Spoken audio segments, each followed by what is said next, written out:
బంటిగా చూడరా చూడరా చూడరా చూడరా చూడు మా బంటిగాన్ని తీసుకొచ్చి గుట్ట మీద వాకింగ్ చేపిస్తా ఉన్నా.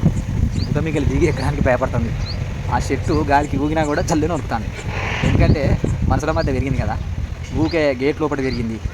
గేట్ లోపల వేసి తాళం వేయడం అంటే ఆమంటే దాన్ని చైన్ తోటి కట్టేసి బయటికి పోవడం, బయట ప్రపంచంతో సంబంధాలు లేకుండా చేయడం మూలాన దాని యొక్క సహజ స్వభావాన్ని దాని మర్చిపోయి ప్రతి దానికి కూడా భయపడుతుంది. పిట్ట పిసుకుమన్నా కూడా చల్లు అంటుంది.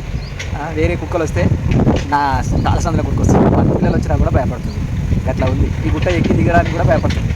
అంటే అర్థం చేసుకోవచ్చు, ఏదన్నా కూడా మన ఇంట్లోనే వేసి పెంచితే, మనుషుల మధ్యలో పెంచితే దాని యొక్క సహజ స్వభావాన్ని మర్చిపోతుండడానికి మా బంటిగాడి ఒక నిదర్శనం. అది చూడు, అటు పోదామని ఏదేదో కొత్తగా కనిపిస్తుంది, కొత్త లోకం కనిపిస్తుంది, చెట్లు కనబడుతున్నాయి, గుట్టలు కనబడుతున్నాయి అని దీర్ఘంగా చూస్తూ ఉంది. చూడొచ్చారు అటు ముఖాన్ని చూస్తూ ఉంది, దీన్ని చూస్తూ ఉంది.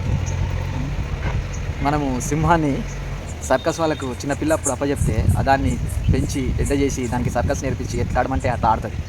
అదే సింహాన్ని పెద్దగైన తర్వాత సర్కస్లో నుంచి విడిపించి దాన్ని కనుక అడవిలా వదిలేస్తే దాని యొక్క వేటాడే స్వభావాన్ని కోల్పోతుంది అని మనకు మోటివేషన్లో చాలామంది చెప్తూ ఉంటారు. ఆ అడవిలో వదిలిపెట్టిన తర్వాత అడవి కుక్కలు దాన్ని వెంటాడి చంపేస్తాయి. అదే మాదిరి మా బంటిగాన్ని కూడా ఇట్లా పెంచి మనుషుల మధ్యలో పెంచేసరికి దాని యొక్క సహజ స్వభావాన్ని మర్చిపోయి కొంచెం బయటికి తీసుకొచ్చి గుట్ట మీదకి చెట్ల పండి తిప్పుతుంటే దానికి కొత్తగా కనపడుతుంది, వింతగా కనపడుతుంది. ఇప్పుడున్న పరిస్థితులలో మన పిల్లలు కూడా అట్లనే తయారయ్యాయి. కాన్వెంట్ బడని, ఏసీ బడని, ఆన్లైన్ బడని, పెద్ద పెద్ద స్కూళ్ళల్లో మనం చేపిస్తూ ఉన్నాం. వాళ్ళకు బాధ అంటే ఏందో తెలియదు, నొప్పి అంటే ఏదో తెలియదు. ఏది అడిగితే అది కొనిచ్చడం, ఏది అడిగితే అది ఇప్పియడం, కూర్చోబెట్టి చదివించడం మూలాన ఎమోషన్స్ వచ్చినా కూడా, బాధ వచ్చినా కూడా తట్టుకోలేక చిన్న చిన్న విషయాలకే ఆత్మహత్య చేసుకునేదాకా పోతున్నారు. చిన్న పిల్లలు కూడా ప్రతి దాన్ని కూడా ఎమోషన్గా ఫీల్ అవుతూ ఉన్నారు. మనం రోజు పేపర్లలో చూస్తూనే ఉన్నాం. 3వ తరగతి 6వ తరగతి పిల్ల ఆత్మహత్య చేసుకుంది, 6వ తరగతి పిల్ల ఇట్లా మాట్లాడుతుంది, అట్లా చేస్తుంది అని. అట్లనే మనం చేసే వాళ్ళకు నేర్పించే విధానంగా నేర్పిస్తేనే ప్రతిదానికి కూడా వాళ్ళకు తెచ్చియడం మూలాన, వాళ్ళకు బరువు బాధ్యతలన్నీ తెలియకుండా పెంచడం మూలాన వాళ్ళు అట్లా తయారవుతూ ఉన్నారు. ఫ్రెండ్స్, మనం కూడా అట్లా పెంచకుండా వాళ్ళకు కూడా సమాజంలో కొన్ని విషయాలలో వదిలిపెట్టాలి.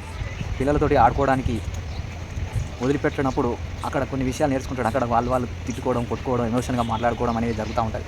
అప్పుడు వాళ్ళు దాని నుంచి ఎన్నో విషయాలు నేర్చుకుంటారు. కానీ మనం వేరే పిల్లలతోటి గలవనీయం. ఇంట్లోనే తాళం పెట్టి చదివిస్తాం. స్కూల్కి పోయి రావడం, ఆ నుంచి ట్యూషన్ పోవడం, మళ్ళీ ఇంటికి వచ్చి కాసేపు టీవీ చూడడం, మళ్ళీ హోంవర్క్ చేసుకోవడం, పడుకోవడం. ఇదే వాళ్ళ లైఫ్. వాళ్ళు డిగ్రీ చదివేదాకా ఇక వాళ్ళకు సామాజిక బాధ్యత ఏముంటుంది, సమాజంలో తిరిగే పరిస్థితులు ఏం తెలుస్తాయి, సమాజంలో ఉన్న ఎమోషన్స్ ఎవరికి అర్థమవుతుంది. కాబట్టి మనం ఆలోచించాల్సిన అవసరం ఎంతైనా ఉంది. ఎందుకంటే మా బంటిగాని ద్వారా నేను నేర్చుకున్న విషయం, దాన్ని మనము ఇప్పుడున్న సమాజంలో జరుగుతున్న విషయం. ఫ్రెండ్స్, ఈ వీడియో ఇంతటితో ముగిస్తున్నాను. జై హింద్, జై భారత్.